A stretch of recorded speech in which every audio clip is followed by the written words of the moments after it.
Dobar dan svima, moje ime je Božica, vlasnik sam računovodstvene firme Biznis Modus Team iz Kruševca.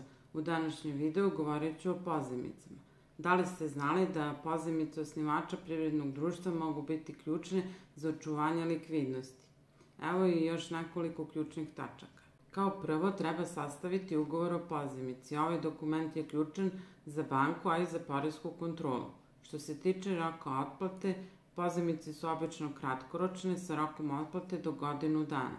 Osnivač može svoj novac povući sa računa firme kada se za to stvore uslovi, ne ugrožavajući likvidnost.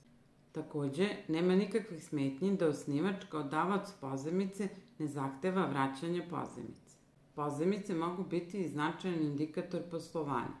Vrlo često se uplaćuju prilikom pokretanja posla kada su potrebna značajnija finansijska sredstva. Međutim, ukoliko se uplata pozajmice nastavi i dalje kroz poslovanje, to može biti indikator nelegalnog poslovanja. To znači da firma prodaje svoju robu za keš, ne uplaćuje pazar i ne prijavljuje prihode. To može dovesti do manjka u magacinu, kao i do negativnog rezultata na kraju godine.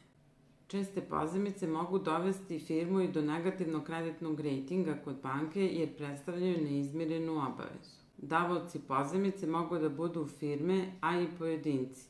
Kao pojedinac to je najčešće osnivač privrednog društva, a nema nikakvih smetnji da i direktor privrednog društva uplati pozajmicu.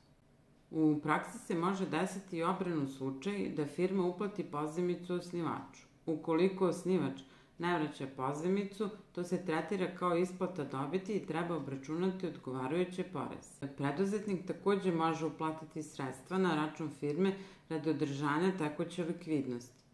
Ova uplata se tretira kao povećanje kapitala i dokument koji prati ovu transakciju jeste ugovor o povećanju kapitala. Ukoliko imate dodatnih pitanja, možete nas kontaktirati i zakazati vaše besplatne konsultacije.